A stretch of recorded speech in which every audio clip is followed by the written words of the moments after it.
नमस्कार and welcome to curiously education. दोस्तों, मैं प्रशांत मावानी आप सभी का बहुत बहुत हार्दिक रूप से स्वागत करता हूं। आज 6 अप्रैल 2022 है।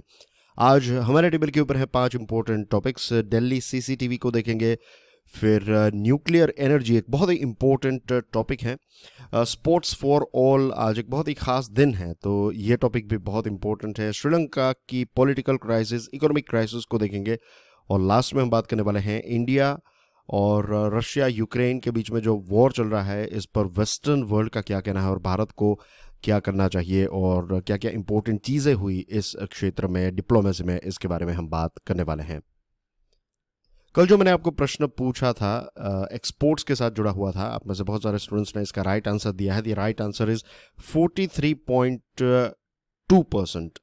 और जो 2021 में हमने जो एक्सपोर्ट किया उससे $125 बिलियन का ज़्यादा एक्सपोर्ट जो है वो हमने 2021-22 में किया है। अपने आप में ये एक नया रिकॉर्ड है। हमने टोटल $418 बिलियन की आइटम्स को एक्सपोर्ट किया, तो ये 43.2% राइज है कंपेयर टू लास्ट ईयर। और मार्च के महीने की बात करें, मार्च 2022 एक बहुत ही इम्पोर्टेंट महीना रहा as far as exports is concerned. हमने $40.38 बिलियन की आइटम्स को एक्सपोर्ट किया सिर्फ मार्च महीने में। 40.38 बिलियन अभी तक के हमारे इतिहास का ये रिकॉर्ड है कि एक महीने में हमने इतना सारा सामान जो है वो बेचा है। तो as far as exports are concerned चीज़ें जो हैं वो काफ़ी अच्छी हैं।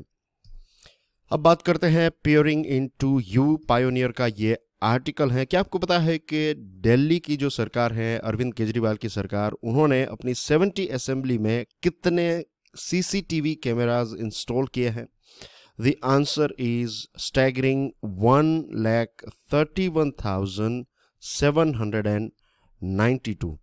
1,31,792 सीसीटीवी कैमराज जो हैं वो दिल्ली में है और सरकार ने 306 करोड़ रुपीस जो हैं वो इसके पीछे खर्च किए। And you will be surprise to know this fact कि फोर्ब्स इंडिया के मुताबिक इस दुनिया में जितने भी अलग अलग शहर हैं उसमें अगर आप देखेंगे तो पर स्क्वायर माइल सबसे ज़्यादा कैमरा हमारे नेशनल कैपिटल दिल्ली में है। 1826.6 कैमराज हैं। लंदन जो एक बहुत ही फेमस सिटी है, बहुत ही डेवलप्ड सिटी है, तो लंदन में भी हमारे दिल्ली से कम कैमराज हैं। रैंक 2 पर है वर्ल्ड में लंदन, 1138.5 कैमराज हैं। तो एज यू कैन सी बहुत बड़ा गैप है। और चेन्नई का नंबर जो है वो दुनिया में 3rd नंबर पर आता है। और मुंबई की बात करें तो मुंबई जो है उसका रैंक 18th है। तो मुंबई बहुत ही पीछे हैं। अगर आप आंकड़ों को देखेंगे ये लगेगा 18th, लेकिन दिल्ली और मुंबई के बीच में जो डिफरेंस है वो बहुत ही ज़्यादा है।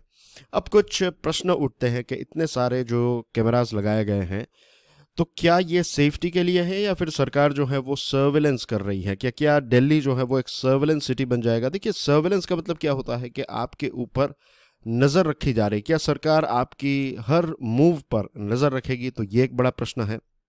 फिर दूसरी चीज़ ये है कि क्या कैमरा के आने से क्या क्राइम रेट जो है वो कंट्रोल में आ जाएगा या फिर कम हो जाएगा? एक हद तक देखा जाए तो जब भी सीसीटीवी कैमराज होते हैं तो छोटी छोटी बातों पर लोग जो हैं वो झगड़ा नहीं करेंगे। लेट्स से कि कहीं पर किसी ने अपनी कार जो है वो टच हो गई, कार दो व्हीकल्स के बीच में छोटा सा एक्सीडेंट हो गया, तो जनरली हमारे देश में क्या होते हैं कि लोग जो हैं वो कार या फिर अपने मोटरसाइकिल में से नीचे उतर कर लड़ने झगड़ने लगते हैं। लेकिन अगर सीसीटीवी कैमराज हैं तो एटलीस्ट बातचीत होगी, लेकिन हाथापाई नहीं होगी, क्योंकि पता है कि सीसीटीवी कैमराज के नीचे है वो। तो इस प्रकार के छोटे बड़े क्राइम्स जो हैं वो ऑफ कोर्स कैमरास की वजह से जो है वो कम होते हैं या फिर रुक जाते हैं।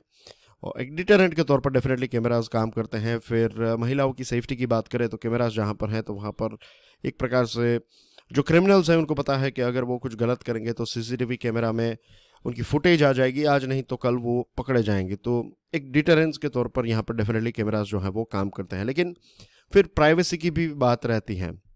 हमारे देश में दूसरा जो प्रॉब्लम है वो ये भी है कि कुछ लोगों के पास इन कैमराज का एक्सेस रहता है। लेट्स से कि अगर आप गवर्नमेंट एम्प्लॉई हैं, लेट्स से आप पुलिस में हैं, तो आप ये सारे कैमरास की फुटेज जो है वो निकाल सकते हैं, और कई बार विदाउट ऑफिशियल ऑर्डर भी पर्सनली किसी की मदद करने के लिए इस प्रकार की जो इमेजेस हैं या फिर फुटेजेस जो हैं वो शेयर की जाती हैं। तो ये भी एक डेफिनेटली चिंता का विषय है कि लोगों की जो प्राइवेसी है उसका एक प्रकार से violation. But when we step out of our home तो we share our privacy, right. जब भी हम लेट्स से आप प्राइवेट कार में जा रहे हैं तो आपकी प्राइवेसी इंटैक्ट है, लेकिन अगर आप एक बस में ट्रैवल कर रहे हैं तो definitely we are sharing our privacy with other. तो यहाँ पर ये थोड़ा बहुत गिव एंड टेक जो है वो तो करना ही पड़ेगा, और ये हर जगह पर है। आज कैमराज नहीं थे तो लोगों की डिमांड ये थी कि कैमराज होने चाहिए, अब कैमराज आ चुके हैं तो ये भी प्रश्न उठ रहे हैं। बट हाँ, प्राइवेसी जो है इसका वायोलेशन नहीं होना चाहिए, यानी कि आपका फुटेज जो है वो किसी ने निकाल लिया और फिर किसी के साथ शेयर कर दिया एक्सेट्रा। रैंडम सर्वेज किए गए, और रैंडम सर्वेज ये कहते हैं कि उन शहरों में ज़्यादा कैमराज होते हैं जहाँ पर क्राइम इंडेक्स जो है या फिर क्राइम वहाँ पर ज़्यादा होता है, और वाइस वर्सा, जहाँ पर क्राइम ज़्यादा होता है वहाँ पर ज़्यादा कैमराज भी लगाए जाते हैं। तो ये भी एक को रिलेटेड चीज़ है। The cameras are useful more to deconstruct a crime rather than prevent it. कई जगहों पर ऐसा भी हुआ है कि सीसीटीवी कैमरा होने के बावजूद भी क्राइम जो है वो हमें देखने को मिले हैं, और ये सारी तस्वीरें या फिर फुटेजेस जो हैं वो फिर हमें कैमरास में देखने को मिलते हैं और फिर टीवी चैनल्स में भी देखने को मिलते हैं। तो हाँ, ऐसा नहीं है कि कैमरा आ जाएगा तो फिर क्राइम ही नहीं होगा, लेकिन हाँ, क्राइम होने के बाद इसको डिकंस्ट्रक्ट करने के लिए सीसीटीवी कैमरास जो हैं इनका डेफिनेटली एक इस्तेमाल होता है। तो यहाँ पर भी एक बैलेंस लेकर और एक सेंसिबिलिटी के साथ हमें इस चीज़ को देखना चाहिए कि वायोलेशन ना हो, प्राइवेसी का वायोलेशन ना हो, लेकिन जब भी, जैसे मैंने आपको बताया, घर के बाहर हम कदम रखते हैं तो we share our privacy with people, right. जो भी लोग आसपास हैं, और सब एक दूसरे की प्राइवेसी जो है वो थोड़ी बहुत शेयर करते ही हैं, और इस प्रकार से ही दुनिया जो है वो चलती है। तो भले ही वो क्राइम को टोटली ना रोक पाए, लेकिन एटलीस्ट क्राइम को डिकंस्ट्रक्ट करने के लिए तो कैमराज का इस्तेमाल तो होता ही है। और Madras high court, Tamil Nadu police ने हाल ही में मद्रास हाई कोर्ट के पास एक केस गया था। तमिलनाडु पुलिस ने ये रिक्वेस्ट की थी कि वो ये जो गैम्बलिंग चल रही है, तो जुआ जो चल रहा है, तो इसको रोकने के लिए क्लब्स और रिक्रिएशन सेंटर्स में सीसीटीवीज लगाना चाहते हैं। तो मद्रास हाई कोर्ट ने इसको रिजेक्ट कर दिया, क्योंकि ये लोगों की प्राइवेसी जो है, उनकी स्वतंत्रता जो है, उसका एक वायोलेशन करेगा। तो so far things are good, I think, right. अच्छा है कि दिल्ली ने इतने सारे कैमराज लगाए। कुछ समय पहले मैंने एक टॉपिक डिस्कस किया था कि 26/11 के बाद ये रिक्वायरमेंट आई थी, जो एक कमिटी बैठी थी और बताया कि क्या क्या चीज़ें हमें करनी चाहिए।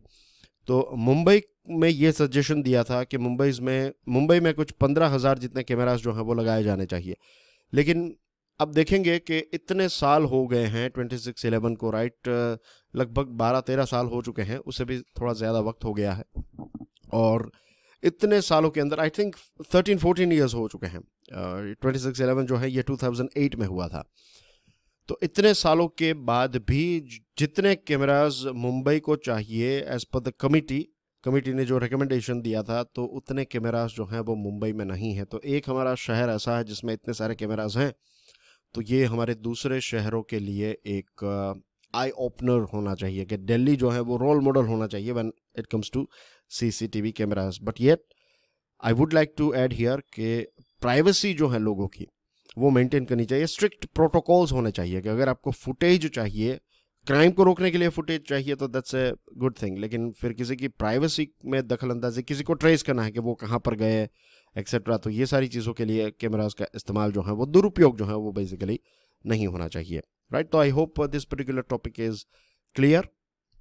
आगे बढ़े उससे पहले dear friends, do check out my motivational podcast curiously forever. ये सभी बड़े पॉडकास्ट प्लेटफॉर्म्स पर अवेलेबल हैं। एक इंटरेस्टिंग आर्टिकल है टाइम्स ऑफ इंडिया का, एटॉम निर्भर इंडिया, राइट। जो आत्मनिर्भर है तो इसका एटॉम निर्भर कर दिया है। एज वी नो के रशिया यूक्रेन कॉन्फ्लिक्ट की वजह से क्रूड की प्राइस क्या हो चुकी है, पेट्रोल डीजल की प्राइस के बारे में हमने कई बार बातचीत की है, तो आई am not going too much into it, लेकिन वी नो कि हमारी इकोनॉमी के ऊपर इसकी बहुत ही नेगेटिव इंपैक्ट हमें देखने को मिली है। इसी के साथ साथ आईपीसीसी का रिपोर्ट जो आया है वो कहता है कि ग्लोबल वार्मिंग जो है, इसमें ये जो एनर्जी सेक्टर है, खास करके फॉसिल फ्यूल जो है, इसका एक बहुत बड़ा कंट्रीब्यूशन है ग्लोबल वार्मिंग में। और भारत जो 2070 तक net zero carbon emission achieve करना चाहता है, तो इसके लिए कुछ बड़े बड़े चेंजेस हमें करने पड़ेंगे। फर्स्ट ऑफ ऑल के लॉजिस्टिक्स यानी कि ट्रांसपोर्टेशन के लिए जो फॉसिल फ्यूल का इस्तेमाल होता है तो इसको हमें रिन्यूएबल की तरफ ले जाना पड़ेगा। फिर इलेक्ट्रिसिटी सेक्टर जो है तो इसका रिलायंस जो फॉसिल फ्यूल खास करके कोयले पर है तो इसको भी हमें कम करना पड़ेगा। तो ये जो ट्रांजिशन है to renewable energy it is very very important. और हमारे देश में सोलर एनर्जी को काफ़ी पुश दिया जा रहा है, काफ़ी सपोर्ट दिया जा रहा है, जो एक पॉजिटिव बात है, अच्छी बात है। लेकिन सिर्फ सोलर एनर्जी या फिर रिन्यूएबल एनर्जी जो है ये पर्याप्त नहीं है। एज पर अनिल काकोडकर जो एटॉमिक एनर्जी कमीशन के फॉर्मर चेयरमैन हैं, उन्होंने कहा है, एंड पे अटेंशन, बहुत ही इंपॉर्टेंट बात बताई है उन्होंने, India can't meet its net zero commitment without nuclear power. जो नेट जीरो कमिटमेंट 2070 तक हमें अचीव करना है तो ये हम अचीव नहीं कर पाएंगे without the help of nuclear power. Nuclear power की बात करें तो भारत की स्टार्टिंग बहुत ही अच्छी थी, लेकिन धीरे धीरे जैसे समय आगे बढ़ता गया हमारी जो ग्रिप है इसके ऊपर ड्रॉप होती गई। आज टोटल इलेक्ट्रिसिटी जो हम जनरेट करते हैं, एक अगेन बहुत ही इंपॉर्टेंट फैक्ट है आपके लिए याद रखने के लिए। कई बार आपको ऐसे प्रश्न एमसीक्यू में पूछे जाते हैं कि सबसे ज़्यादा हम एनर्जी किससे पैदा करते हैं, तो कोयले से। तो आपको रीअरेंज करना है, आपको ऑप्शंस दिए जाएंगे, कोयला, सोलार, न्यूक्लियर एक्सेट्रा, हाइड्रो, तो आपको अरेंज करना है। तो आपको ये फैक्ट्स और आंकड़े जो हैं वो पता होने चाहिए, तभी आप इस प्रकार के क्वेश्चंस को, एमसीक्यूज को हैंडल कर सकते हैं। तो as far as nuclear power contribution is concern, तो ये रहा आंकड़ा आपकी स्क्रीन पर। टोटल इलेक्ट्रिसिटी जो हम पैदा करते हैं उसका सिर्फ 3% न्यूक्लियर पावर से आता है। और टोटल हमारी कैपेसिटी आज कितनी है? 6780। याद रखने के लिए भी बहुत ईजी है, 6780 मेगावाट। तो we are producing just 6780 from nuclear energy, right. 2008 में इंडिया और यूएसए के बीच में सिविल न्यूक्लियर डील हुई। ये अपने आप में एक बहुत ही इंपॉर्टेंट डील थी। मैं बहुत ज़्यादा डीप नहीं जा रहा हूँ, लेकिन जब से भारत ने जो न्यूक्लियर बॉम्ब को ट्राई किया, पोखरण में जब हमने इसको ट्राई किया, तो उसके बाद भारत और यूएसए के रिलेशनशिप काफ़ी ख़राब हो चुके थे। बहुत सारी डिस्कशंस हुई, बहुत सारी मीटिंग्स हुई, हमारे ऊपर सैंक्शंस लगाने की कोशिश की, लगाए भी गए थे कुछ हद तक।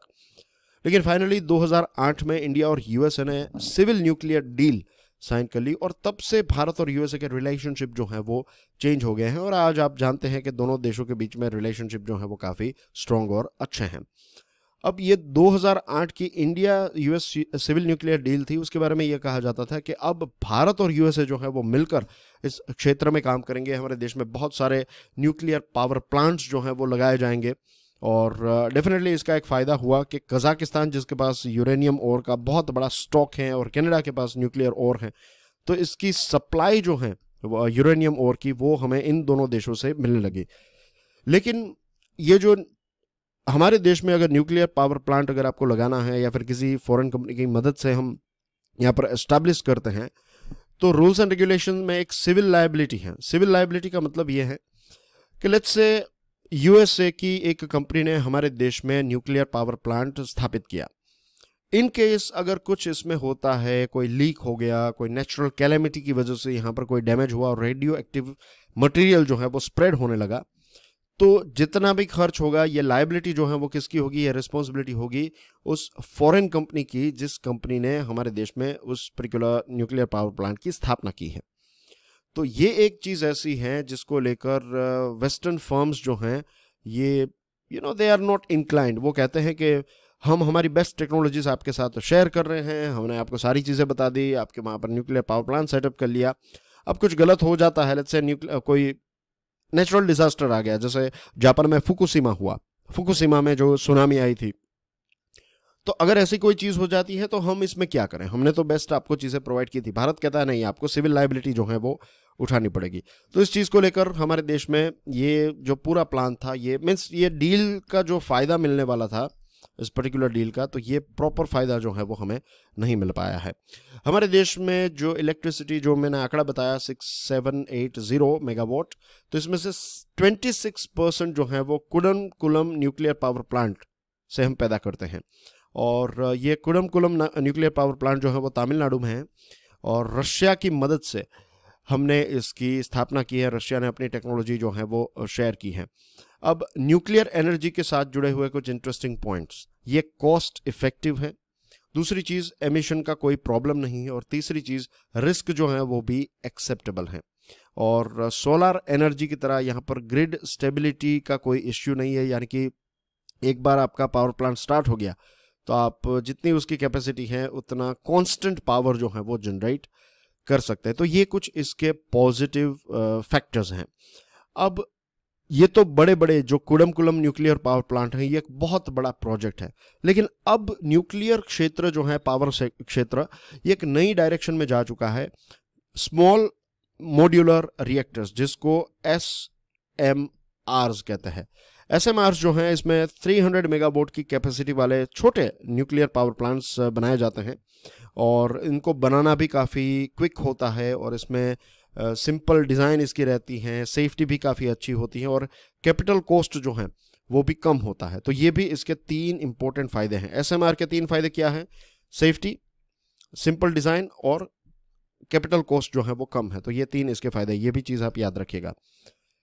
लेकिन हमारे देश में जो हमारी जो टेक्नोलॉजी है, प्रेशराइज्ड हेवी वाटर रिएक्टर्स, इनके माध्यम से हम ये SMRs क्रिएट नहीं कर सकते। SMRs की अगर बात करें तो ये जो वेस्टर्न वर्ल्ड है, फ्रांस है, USA हैं, तो इन देशों के पास जो टेक्नोलॉजी है तो ये SMR के लिए बहुत ही अच्छी हैं। तो अभी ये लायबिलिटी को लेकर जो इश्यू चल रहा है, इसको हमें सॉर्ट आउट करना चाहिए। ये डेडलॉक हो चुका है, तो इसको सॉर्ट आउट करना चाहिए, और ज़्यादा हमें SMRs हमारे देश में क्रिएट करने चाहिए। क्योंकि again let me remind you, ये सारी बातचीत हमने क्यों की? क्योंकि as per the former chairman of atomic energy Anil Kakodkar, Bharat net zero commitment achieve नहीं कर पाएगा अगर हम न्यूक्लियर पावर को रिजेक्ट करते या फिर उसमें आगे नहीं बढ़ते हैं। तो विदाउट न्यूक्लियर पावर हम नेट जीरो को अचीव नहीं कर पाएंगे, right? So that's the reason why we talked about this particular topic. I hope things are clear. Making sports accessible for all, the Hindu का ये आर्टिकल है।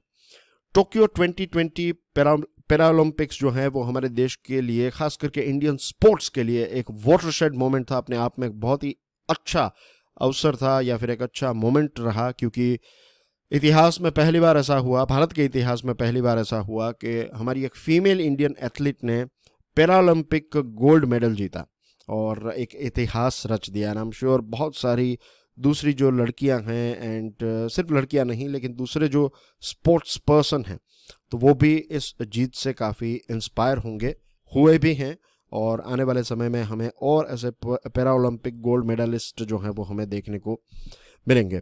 अब sports में कोई व्यक्ति ऐसे नंबर लेकर आता है, दिस इटसेल्फ इंडिकेट्स कि भारत ने एज ए सिस्टम हमने बहुत अच्छा काम किया। हमने ये जो महिला हैं उसको प्रोबेबली सारी फैसिलिटीज़ हमने प्रोवाइड की, ताकि वो वहाँ पर एज ए कंट्री, राइट, हमने प्रोवाइड की। सिर्फ गवर्नमेंट की बात नहीं है, एज ए देश, एज ए सोसाइटी हमने प्रोवाइड की, ताकि ये महिला जो है वो वहाँ पर जाकर जीत सके। एक और चीज़ है, आई एम श्योर आपने नोटिस की होगी, हमारे देश के जितने भी स्पोर्ट्स के फिल्म्स होते हैं ना, उसमें सबसे बड़ा जो प्रॉब्लम होता है, कुछ कॉमन प्रॉब्लम्स, एक तो आपके जो कोच होते हैं, जनरली बात कर रहा हूँ मैं, उनके ईगो इश्यूज बहुत होते हैं। फिर जो स्पोर्ट्स की कमेटी होती हैं तो वो बहुत ही ब्यूरोक्रेटिक होती है। फिर एक पेरिनियल प्रॉब्लम है, दैट इज़ पैसे का प्रॉब्लम, कि जो भी स्पोर्ट्स पर्सन है तो पैसों को लेकर उनको काफ़ी चिंता रहती है, पैसों को लेकर काफ़ी इश्यूज रहते हैं। तो ये जनरली हमें स्पोर्ट्स फिल्म्स में देखने को मिलता है, और स्पोर्ट्स फिल्म्स जो हैं वो कहीं ना कहीं हमारे देश की हकीकत भी दिखाते हैं। Indian women are finally claiming space for themselves. बहुत सारी महिलाएं जो है पैरा ओलंपिक और दूसरे स्पोर्ट्स में भी, नॉर्मल जो रेगुलर ओलंपिक है उसमें भी काफ़ी सारी महिलाओं का काफ़ी अच्छा प्रदर्शन रहा है। तो अब वक्त आ चुका है कि हम स्पोर्ट्स का इस्तेमाल जो है वो इंक्लूजन के लिए करें, और ख़ास करके महिलाओं के लिए। और उनसे भी बढ़कर इम्पोर्टेंट जो हैं वो ये है कि जो लोग दिव्यांग हैं उनको स्पोर्ट्स में हम अपॉर्चुनिटीज़ प्रोवाइड करें। You'll be surprised to know, but ये हकीकत है कि यूनाइटेड नेशंस का जो 2030 agenda for sustainable development goal, जो SDGs हैं, सस्टेनेबल डेवलपमेंट गोल्स, इसका जो मेन हार्ट है दैट इज़ स्पोर्ट्स। क्योंकि एजुकेशन, हेल्थ, इक्वालिटी, ये सारी चीज़ें में मीन्स ये सारी चीज़ों को नापने के लिए एक चीज़ है कि अगर स्पोर्ट्स में आपके लोग अच्छा कर रहे हैं, दैट मीन्स उनको प्रॉपर एजुकेशन भी मिला है, हेल्थ भी उनकी अच्छी है, और अपॉर्चुनिटीज़ भी मिली हैं। तो यूएन एसडीजीज को नापने के लिए, या फिर अगर स्पोर्ट्स अच्छा रहेगा तो फिर ऑटोमेटिकली आप बहुत सारे यूएन के जो एसडीजीज हैं, जो टोटल 17 गोल्स हैं, इसमें से 4-5 गोल्स आप ऐसे ही अचीव कर पाएंगे। लॉकडाउन की वजह से वी नो कि बहुत सारे स्पोर्ट्स पर्सन जो हैं वो ग्राउंड पर नहीं जा सके, प्रैक्टिस नहीं कर सके, और यूनेस्को का world wide survey of school physical education ये कहता है कि 70% जितने टीचर्स जो हैं, फिजिकल एजुकेशन टीचर्स, उनका कहना यह है कि जो उनके स्टूडेंट्स हैं उनको mental as well as physical health का सामना करना पड़ा। मीन्स उनकी हेल्थ अच्छी नहीं रही, और ख़ास करके वे बच्चे जो दिव्यांग हैं उनकी हेल्थ तो सबसे ज़्यादा अफेक्ट हुई ड्यू टू पेंडेमिक। तो we need to create social as well as social culture create करना है जिसमें हम स्पोर्ट्स को और ज़्यादा इंपॉर्टेंस दें। स्पोर्ट्स जो हैं वो इकोनॉमिकली भी बहुत बेनिफिशियल हैं। I'll give you one example. ये जो IPL चल रहा है, तो IPL की वजह से कितनी सारी टिकट्स बिकती हैं, एडवर्टीजमेंट होती हैं, टी शर्ट्स, और कितनी सारी जो दूसरी गेयर्स हैं, राइट। जो किसी को विराट कोहली पसंद है तो विराट कोहली जो भी टी शर्ट पहनते हैं जिस भी कंपनी का, आई am not following cricket, but जो भी टीम में वो हैं तो उस टीम के टी शर्ट्स बिकते हैं। सिर्फ विराट कोहली नहीं, मुझे बस उनका नाम याद आया, इसके अलावा जो भी अलग अलग प्लेयर्स हैं, अलग अलग देशों के प्लेयर्स, तो फेवरेट प्लेयर्स के टी शर्ट्स पहनना, उनकी ब्रांडिंग, जो भी वो घड़ी पहनते हैं, शूज़ पहनते हैं, ये सारी चीज़ें, फिर बच्चे इंस्पायर होते हैं, तो और फिर स्टेडियम्स क्रिएट होते हैं।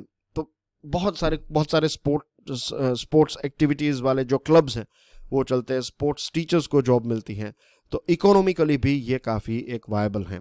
लेकिन जनरली जो महिलाओं के लिए, और ख़ास करके वे लड़कियां जो दिव्यांग हैं, तो उनको बहुत सारा डिस्क्रिमिनेशन का सामना करना पड़ता है स्पोर्ट्स के बारे में। अगेन आई वुड लाइक, मुझे याद आ रहा है वो सीन दंगल फिल्म का, जिसमें जो यंग आमिर खान दिखाए गए हैं, तो उनको उनके पिताजी कहते हैं कि जब तेरी थाली में रोटी नहीं होगी तो क्या मेडल चबाएगा, नौकरी मिल रही है चुपचाप नौकरी कर ले। तो ये कहानी जो है ये बहुत ही एक कॉमन कहानी है, क्योंकि बहुत सारे लोग ऐसे हैं जिनके करियर्स जो है वो स्पोर्ट्स में ख़त्म हो गए क्योंकि उनको अपॉर्चुनिटी नहीं मिली। लेकिन आज के ज़माने में ये चीज़ें बदल सकती हैं अगर हम स्कूल लेवल से या फिर विलेज लेवल से स्पोर्ट्स को इम्पोर्टेंस दें, और फिर ये विजिबल भी हो कि अगर किसी ने मेहनत की तो कहीं ना कहीं वो स्पोर्ट्स में, भले ही वो नेशनल टीम के लिए ना खेल पाए, लेकिन एक अच्छा करियर सेट कर पाए, अच्छी अपॉर्चुनिटीज़ उनको मिले। तो स्पोर्ट्स जो है वो हमारे देश की बहुत सारी मीन्स इकोनॉमिक पोटेंशियल जो है उसको भी अनलॉक कर सकता है। और इसके जो दूसरे बेनिफिट्स हैं, दैट इज़ हेल्थी लाइफस्टाइल और नॉन कम्युनिकेबल डिजीजेस, और ये सारी चीज़ों से लोग जो हैं वो दूर रहेंगे। So societies will need to prioritize solutions that benefit all people to build back better. और अगेन स्पोर्ट्स कल्चर क्रिएट करना है, और हमारे देश में ये जो फिट इंडिया चैलेंज हैं, हेल्थी खेलो इंडिया, तो ये सारी चीज़ों को, ये दो हैं, फिट इंडिया चैलेंज और फिट इंडिया कैंपेन और खेलो इंडिया। इसी के साथ यूनेस्को का जो ये स्पोर्ट्स को लेकर प्रमोशन चल रहा है, तो इन चीज़ों के साथ कोलैबोरेट किया जाए तो एसडीजीज को अचीव करना थोड़ा इम्पोर्टेंट हो जाएगा। और फीमेल रोल मॉडल्स को आगे लेकर आना, तो ये चीज़ें जो हैं वो महिलाओं के लिए, लड़कियों के लिए एक गेम चेंजर साबित हो सकता है। आज UN international day for sports for development and peace है, तो that's the reason why this article is very important. और एक और चीज़ यहाँ पर ऐड करना चाहूँगा, मुझे एक बात याद आ रही है जिसके ऊपर मैंने एक पॉडकास्ट भी बनाया था, but let me tell you here. एक दिन कहीं पर, I think it was in USA, I am not sure कहाँ पर यह हुआ था, लेकिन स्वामी विवेकानंद जी के साथ ये चीज़ हुई थी कि कुछ बच्चे जो हैं वो उनके पास गए और कहा कि हमें भगवान को प्राप्त करना है। तो पता है विवेकानंद जी ने क्या कहा, उन्होंने जो फुटबॉल हैं वो दे दिया बच्चों को और कहा कि आपको भगवान यहीं पर मिल जाएंगे, आप खेलिए।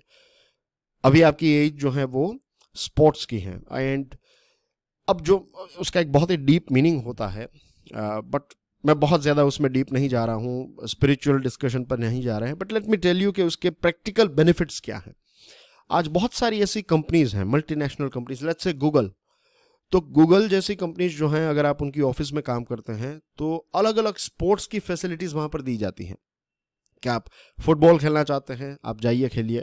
आप क्रिकेट खेलना चाहते हैं, क्रिकेट तो आई थिंक नहीं है, लेकिन बास्केटबॉल और दूसरी ऐसी बहुत सारी गेम्स हैं। क्यों पता है? क्योंकि जब कोई इंसान स्पोर्ट्स खेलता है तो सिर्फ फिजिकली नहीं, मेंटली भी वो काफ़ी रिलैक्स्ड हो जाता है। दूसरी चीज़, वो काफ़ी फोकस्ड हो जाता है उसमें। जब आप स्पोर्ट्स खेलते हैं तो एक प्रकार का मेडिटेशन ही है कि आप उसी चीज़ में इन्वॉल्व रहते हैं। और फिर टीम वर्किंग आप सीखते हैं। हार और जीत जो हैं वो आप आपकी एक आदत हो जाती है कि अगर हार भी गए तो that's fine, you will try again. तो ये कुछ इसके बेनिफिट्स हैं जो आज के मैनेजमेंट के वर्ल्ड में भी इसको इम्प्लीमेंट किया जाता है कि अच्छे मैनेजर्स बनने के लिए, अच्छे टीम वर्कर्स बनने के लिए you need to play sports. ये आपको बहुत काम आएगा। So anyway, that's everything in this particular article. At a crossroads, ये द हिंदू का आर्टिकल है। डियर फ्रेंड्स, आप जानते होंगे श्रीलंका में क्या चल रहा है। इकोनॉमिक क्राइसिस चल रही है और वहाँ पर पॉलिटिकल रेवोल्यूशन भी चल रहा है। लोग जो है वो सड़कों पर आ चुके हैं। फ्यूल उनको नहीं मिल रहा है, खाने पीने की चीज़ें जो है वो काफ़ी एक्सपेंसिव हो चुके हैं। मैंने कई बार इस चीज़ को एक्सप्लेन किया क्या इसके रीजंस है, तो आई am not going into it. लेकिन ऊपर से जो मेन पॉइंट्स है उसकी बात करें तो वहाँ की जो लीडरशिप है वो पावर तो उनके पास बहुत ज़्यादा है, लेकिन अकाउंटेबिलिटी जो है, जो जवाबदेही कहते हैं, वो ना के बराबर वो फॉलो करते हैं। और आज वहाँ के जो प्रेसिडेंट हैं गोतबाया राजपक्षे और उनके बड़े भैया महिंदा राजपक्षे जो प्राइम मिनिस्टर हैं, तो राजपक्षे सरकार की या फिर राजपक्षे ब्रदर्स की सरकार जो कहा जाता है, तो अब उन लोगों का कॉन्फिडेंस जो है उनमें से जा रहा है। लोगों का विश्वास जो है वो धीरे धीरे उठ चुका है। बहुत सारी ओपोजिशन पार्टी ने, जो प्रेसिडेंट ने एक मल्टी पार्टी कैबिनेट का प्रपोजल रखा तो इसको रिजेक्ट कर दिया। लगभग 40 जितने जो लेजिस्लेटर हैं रूलिंग पार्टी के अलायंस में थे, गठबंधन की सरकार थी, तो वहाँ से वो निकल गए और कोई भी चार्ज लेना नहीं चाहता है, राइट। क्योंकि इकोनॉमिक क्राइसिस इतनी ज़्यादा है, कोई भी ऐसा आगे चलकर ऐसा नहीं कह रहा कि हाँ चलो हम सरकार बना लेंगे, नहीं। तो अब श्रीलंका में ऑफकोर्स मैक्रो इकोनॉमिक स्टेबिलिटी की आवश्यकता है। चैलेंजेस जो हैं वो काफ़ी बड़े हैं। अगर आप दूसरे देशों से या फिर IMF से या उनसे पैसे लेंगे तो फिर पॉसिबल है कि आपके ऊपर कर्ज बहुत ज़्यादा बढ़ जाएगा। अगर कर्ज नहीं लेंगे तो फिर आप देश को ज़्यादा चला नहीं पाएंगे। तो बहुत सारे चैलेंजेस जो हैं वो श्रीलंका फ़िलहाल फेस कर रहा है। और जब भी किसी भी देश में, आप समझ लीजिए, एक इम्पोर्टेंट चीज़ जो हम इस पर्टिकुलर विषय से सीख सकते हैं वो ये है कि जब आपके देश में इकोनॉमिक क्राइसिस स्टार्ट होती है तो ये इकोनॉमिक क्राइसिस जो है वो सोसाइटी में भी आपको देखने को मिलती है, राइट। और फिर लोग जो हैं ये सोसाइटी की वजह से फिर पॉलिटिकल क्राइसिस की भी शुरुआत हो जाती है। और यही चीज़ जो है वो श्रीलंका में हुई है। जब लोगों ने वोटिंग किया था राजपक्षे ब्रदर्स को, तो रेस यानी कि नस्ल और धर्म के आधार पर उनको वोटिंग प्रोवाइड की थी। लेकिन जब भी किसी डेमोक्रेटिक देश में ऐसा होता है, इमोशनल इश्यूज और इन सारी चीज़ों पर ही सिर्फ वोटिंग दिया जाता है, तो फ़ायदा जो है वो रूलिंग पार्टी का होता है, लेकिन जो लोग हैं उनका उतना ज़्यादा फ़ायदा नहीं होता है। श्रीलंका इसका एक छोटा सा एग्जाम्पल है। In the middle, the Hindu का ये आर्टिकल है। 40 से भी ज़्यादा दिन हो चुके हैं और यूक्रेन की बात हो रही है ऑफकोर्स। और इंडिया का रोल जो है वो आज काफ़ी ज़्यादा रेलेवेंट नज़र आ रहा है। और पिछले 2 हफ्तों में आप देखें ओवरसीज़ के बहुत सारे, फॉरेन के बहुत सारे डिग्निटरीज जो हैं वो भारत आए। USA के डिग्निटरीज आए, EU के डिग्निटरीज यहाँ पर आए और उन्होंने 3 बड़ी बातें भारत के सामने रखी। नंबर 1 कि भारत अपना वोट जो है UN में वो चेंज कर दे, ये उनका प्रपोजल है। दूसरी चीज़ कि हम जो डिस्काउंट में रशिया से ऑयल मिल रहा है तो इसको कम खरीदें या फिर ना खरीदें। और तीसरी चीज़ ये है कि भारत और रशिया के बीच में जो rupee ruble national currency based payment mechanism start करने की बात है, तो भारत इसका इस्तेमाल ना करें। अब भारत ने ऑफकोर्स इस चीज़ों को रिजेक्ट कर दिया है।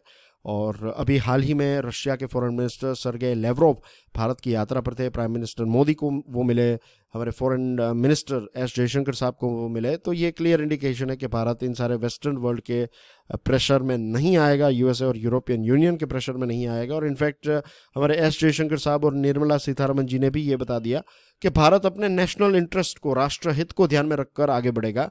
और यूरोपियन देश जो हमें मना कर रहे हैं, आपने तो ऑयल खरीदना रशिया से बंद नहीं किया और आप हमें बता रहे हैं कि ऑयल मत खरीदिए।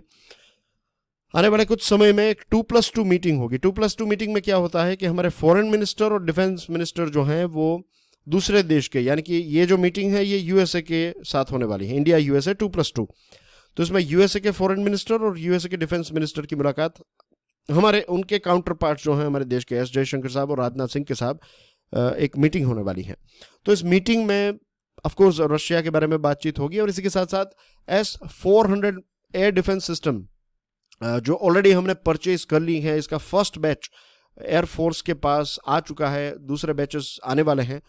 तो इस पर कात्सा एक यूएसए का खुद का एक लॉ है कि अगर आप रशिया या फिर दुश्मन देशों से कुछ चीज़ें खरीदेंगे तो आपके वो सैंक्शंस लगाए जाएंगे।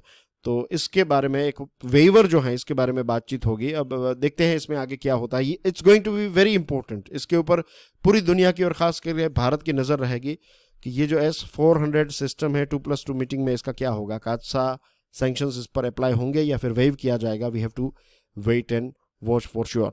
यूएसए चाहता है कि रशिया को G20 में से निकाला जाए, ह्यूमन राइट्स काउंसिल में से निकाला जाए और हम जो हैं वो हमारे नेशनल हित को लेकर चल रहे हैं। ऑफ कोर्स हम तो वही करेंगे, right. We have to be flexible क्योंकि हम किसी एक देश का पक्ष यहाँ पर नहीं ले रहे हैं, इसीलिए हमने एब्सटेन किया। ना तो हम रशिया को सपोर्ट कर रहे हैं, ना तो यूक्रेन को, ना तो वेस्टर्न वर्ल्ड को। हम न्यूट्रल लेकर चीज़ों को सॉल्व करना चाहते हैं।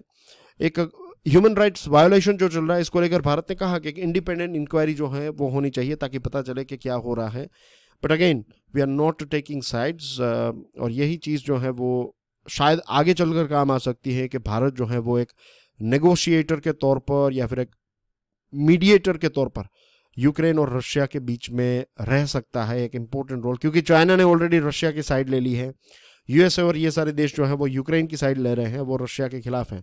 तो अब स्ट्रॉन्ग देशों की बात करें तो मुझे लगता है भारत अकेला ऐसा देश है, इतना बड़ा देश, इतना पावरफुल कंट्री, न्यूक्लियर पावर भी है ऑफ कोर्स, और अभी यूनाइटेड नेशंस का नॉन परमानेंट मेंबर भी है। तो भारत एक मीडिएटर के तौर पर रोल प्ले कर सकता है। यू नेवर नो, कोशिश हम श्योर चल रही होगी, बैकडोर यानी कि पर्दे के पीछे ये सारी बातचीत चल रही होगी। लेकिन अगर इसमें कुछ होता है तो हमें इसमें न्यूज़ में या फिर एडिटोरियल आर्टिकल्स में इसके साथ जुड़ी हुई बातें पढ़ने को मिल सकती है। So that's basically everything, right. What we need to do is जो भी डेवलपमेंट्स हो रहे हैं उसके ऊपर नज़र रखनी है। दोनों पार्टनर्स जो हैं Russia as well as western world, तो उनके नेक्स्ट प्लान क्या है इसको सुनते रहना है। और we have to keep our mind open as well कि ग्लोबल डेमोक्रेटिक देश, इसके साथ एक ट्रूली नॉन अलाइंड पावर के तौर पर हमारी जो रिस्पॉन्सिबिलिटी है वो हमें फुलफिल करते हुए आगे बढ़ना है।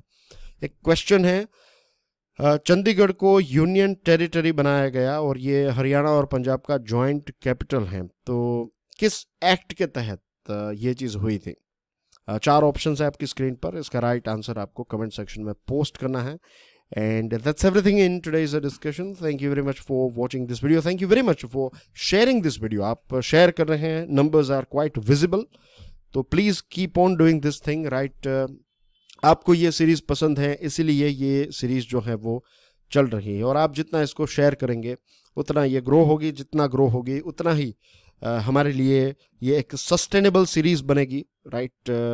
तो you play a very means आपका जो रोल है, it's a very very important role in making this particular series and in fact overall Curiously Education जो एक चैनल है उसको सस्टेनेबल बनाना अगर किसी का काम है तो वो मीन्स किसी के हाथों में है तो वो आपके ही हाथों में है, राइट।